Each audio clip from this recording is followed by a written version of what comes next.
प्राकृतिक नैसर्गिक विधि का जन्म किस देश से हुआ माना जा सकता है? यूनान से। प्राकृतिक विधि जो है विधि जन्म किस देश में हुआ है? यूनान से हुआ है। नैसर्गिक विधि की आधारशिला किस यूनानी दर्शक द्वारा रखी गई थी? हेराक्लिटस द्वारा। जो है हेराक्लिटस द्वारा प्राकृतिक 3 लक्षणों को जो है लक्ष्य अवस्था तर्क युक्त किया था। प्राकृतिक विधि के संबंध में यूनान दर्शन का जन्मदाता कौन है? तो स्टोइक है। प्राकृतिक विधि का जन्मदाता जो है कौन है? स्टोइक है। सुकरात स्टोइक विचारधारा, स्टोइक ऑफ स्कूल के प्रमुख अनुगामी, यानी प्राकृतिक विधि के संबंध में यूनानी दर्शन का जन्मदाता कौन है? स्टोइक, सुकरात, स्टोइक। ओके, नेक्स्ट, विधि शास्त्र की शाखा में किसमें स्टोइक दर्शन अपनी अभिव्यक्ति पाई है? नैसर्गिक विधि शाखा में। किसमें? नैसर्गिक विधि शाखा में। कौन विधि शास्त्री प्राकृतिक विचारधारा के प्राचीन सिद्धांतों से संबंधित है? कौन विधि शास्त्री प्राकृतिक विधि विचारधारा के प्राचीन सिद्धांतों से संबंधित है? वो सुकरात है। सुकरात जो प्राकृतिक विधि एक वास्तविक विधि है जो कि सार्वभौमिक, अपरिवर्तनशील तथा सभी मनुष्य पर, सभी स्थानों पर, सभी कालों समान के रूप में लागू होते हैं। ओके, अब आ जाते हैं नेक्स्ट। व्यक्ति को राजा की विधि माननी चाहिए। यदि उसे किसी राज्य की विधि अच्छी नहीं लगती है तो उसे अन्य राज्यों को चला जाना चाहिए। कथन किसका है? तो सुकरात का। ये बहुत इंपॉर्टेंट है। जो व्यक्ति है अगर राज्य का विधि मानना चाहिए, यदि उसे किसी राज्य की विधि अच्छी नहीं लगती है तो अन्य राज्यों को चला जाना चाहिए। किसने कहा? सुकरात ने कहा। ओके, नैसर्गिक विधि का धार्मिक चरित्र किसके द्वारा प्रस्तुत किया गया है?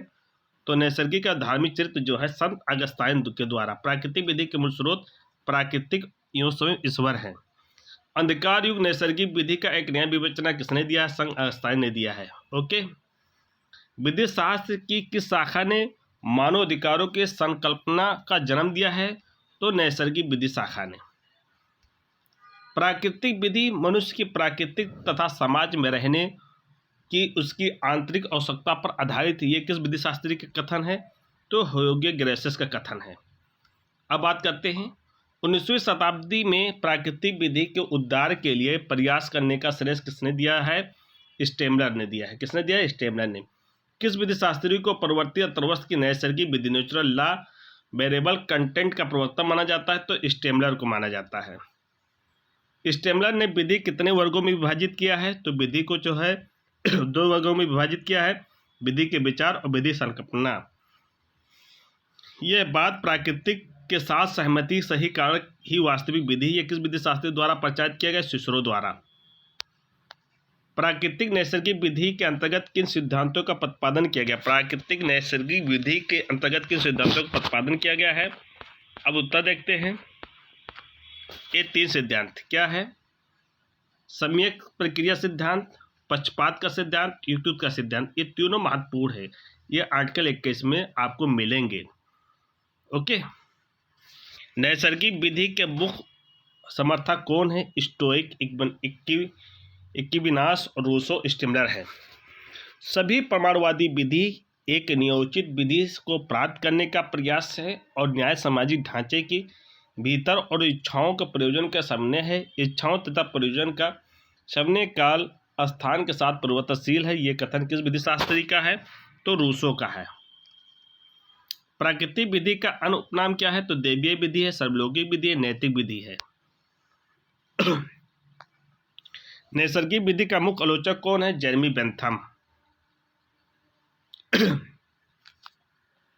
नैसर्गिक न्याय के नियमों को उद्देश्य न्याय को सुनिश्चित करने का, उसे नकारात्मक रूप से प्रस्तुत करने हेतु न्याय की हत्या रोकने का ये मत किसने अभिव्यक्ति किया है? तो एक कोरोपक बनाम भारत संघ में। भारत के संविधान अनुच्छेद 21 में विधि द्वारा स्थापित प्रक्रिया अभिव्यक्ति से अभिप्रेत है।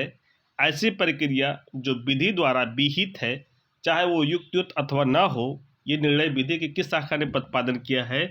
तो अधिरचनावादी दृष्टिकोण एक गोपालन बनाम मद्रास राज्य। राजनीतिक समाज का आधार सामाजिक संविदा है। ये किसने कहा था? राजनीतिक समाज का आधार सामाजिक संविदा है। किसने कहा था? हॉब्स ने कहा था। कृत रिपब्लिक के लेखक कौन हैं? प्लेटो हैं। ओके। अरस्तु के अनुसार जो है जब समता भंग हो गई तब उसका पुनः स्थापना करने के न्याय का सहारा लिया गया था। किसने? सुधारक न्याय। अरस्तु न्याय के कितने भेद बताए हैं? तो 2 भेद बताए हैं, सामान्य न्याय तथा विशेष न्याय। अरस्तु सुधारवात्मक न्याय किसकी शाखा से माना जाता है? तो उत्तर है विशेष न्याय और वितरात्मक न्याय। अरस्तु विचार संशोधन सुधारक न्याय का क्या राज्य के अंतर्गत आने वाले विभिन्न व्यक्तियों के पारस्परिक व्यवहार से उत्पन्न होने वाले असमानताओं से समानता भंग को दोष को ठीक करने के समानता पुनर्स्थापित करने की प्रक्रिया को सुधारात्मक न्याय संशोधन न्याय है। तो क्वेश्चन है, विधि मानव आचरण के नियमों को शासन के अधीन बनाने का उपक्रम ये कथन किसका है? तो फुलर का है। यानी विधि मानव के आचरण के नियमों को शासन के अधीन बनाने का उपक्रम है, ये कथन फुलर का है। फुलर बहुत इंपॉर्टेंट है, ध्यान रखिएगा। ये थ्योरी ऑफ जस्टिस की किस विधि शास्त्री कृत है? रॉल्स है। ये थ्योरी ऑफ जस्टिस की विधि शास्त्री जो है लिखा है रॉल्स ने। ये पुस्तक में सामाजिक संविदा है। कांट के विधि दर्शन और पुनर्जीवित करने के प्रयास है।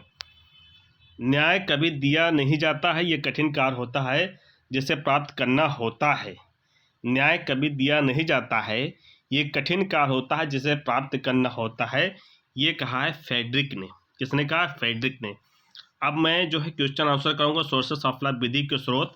दोस्तों नेक्स्ट वीडियो में आपके साथ हाजिर होऊंगा। Thank you, bye bye, good bye.